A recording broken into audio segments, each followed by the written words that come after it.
Welcome back to Game Credits channel, everybody. We have an exciting update for you guys today. We're sitting here with Director of External Affairs, Chris Lovell. And Chris, previously we talked about your past and your role at the company.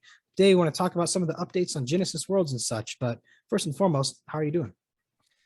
I'm doing all right. It's a Friday. I work in the crypto and blockchain field, and I kind of, I get to work wherever my computer is. So that's not something that you can complain about. Not a lot of complaints today. That's true. That's true. Good. Not a lot of complaints. That's a great way to kick off. So where we're sitting, for those not yet aware, or maybe it's their first time here, of Genesis Worlds, can you give just a brief introduction to the project and what it is?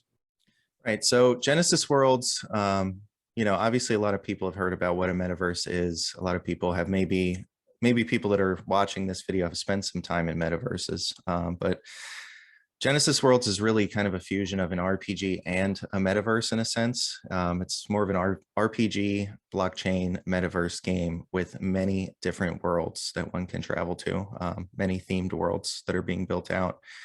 But really we're hearing metaverse a lot. You kind of get saturated with that term. We're really trying to take a little bit of a different approach by really giving the community a ton of power in kind of shaping these worlds, deciding what the gameplay looks like and those type of aspects. So interoperability is a huge focus in what we're working on in Genesis Worlds.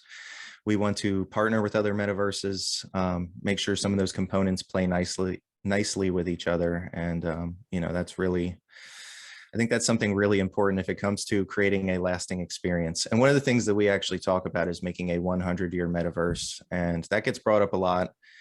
I don't think we mentioned that in the video about me, but it's not hyperbole when we say we are trying to make a game, the framework of a game, a metaverse, a shared common space, a questing place that will literally last for 100 years. Yeah. Obviously, I don't expect it to look the same as it would now, or, as we're developing it 100 years from now, but it's just about kind of laying those foundational pieces out. Yeah, it changes the perspective of things when you're planning things that far out in advance, right? You're like, where do you have to lay a really strong foundation if we want things to last that long? And obviously 20 years ago, we wouldn't think that is possible, but the way things are now with the vast increases in technology, it's a really interesting experiment to put forward. So Chris, I guess since the last time I had talked to a member of your team about this, what have been some of the updates? Tell me like where you guys are at so far in terms of sales, which worlds are coming for sale and which worlds have already been on sale and so on. Well, I guess you could say it's been a little bit of a quiet month or so, at least on the front facing news. We have some exciting partnerships that have come up. I don't know. I think we've mentioned that we're one of the founding members of the Multiverse Collective, which is actually an organization that's going to help set standards and some of the interoperability in future metaverses. But we've been working very hard in the background. I know a lot of people have been kind of antsy to get to the next mining claim sale. I think we've successfully conducted 3 to 4 now.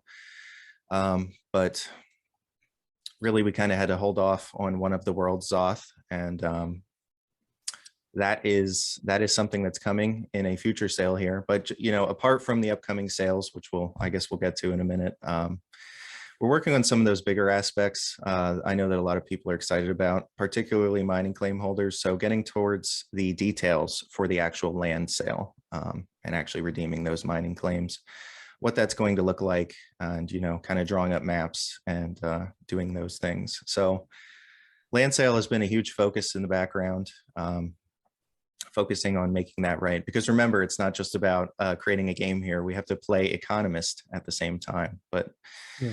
Obviously the immediate thing that is, of course, coming up in the next 2 to 3 weeks is another big round of mining claim sales. And, I kind of like to think of those as a land pre-sale in a sense, because you're kind of locking in land by buying that, but also getting a whole lot more out of those mining claims. Perfect. So I guess where you're sitting today, which thing do you think you're most excited for personally? Really, I mean, I think we covered this a little bit in my intro video, but I'm a gamer at heart. Obviously, I kind of love all the aspects of this field. That's how I found myself in it. But gameplay is most exciting.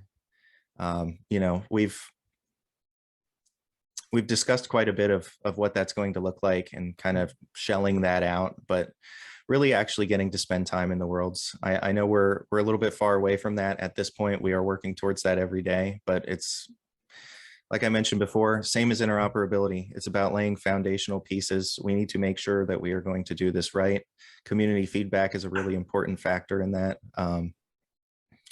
You know, if you're a studio, you want a game to last 100 years, you're simply not going to dictate to players how that's going to look and actually have it last 100 years. Community feedback and, you know, player interaction is incredibly important. So I'm excited for gameplay. I'm looking very far down the road. Not very far, but there's so many other things that we want to make sure that we get right so that it truly is an entertaining, fun, and kind of enriching experience for users when they're spending time in world. Yeah, you know, it is interesting. The one thing I've always went back to when it came to gaming and blockchain is they're tied so well together with that same community driven aspect now. So it's like the perfect intersection for it. So Chris, thank you for coming on and thank you for the updates. Everybody stay tuned. There will be more updates coming soon, as he had said. Anything else you want to add before we go, Chris?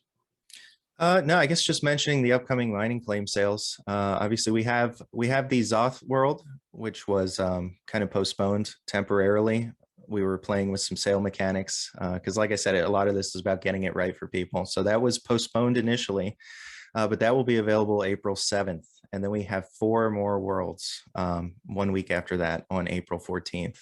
The time is listed on the website. Maybe I won't spoil that, but if you want to go check it out on the website, they are there, and you can kind of see what's coming next. Well said. Well, Chris, again, thank you for your time today. Thank you everyone for watching. If you have any questions, leave them below and stay tuned for another video coming soon. And Chris, have a wonderful day.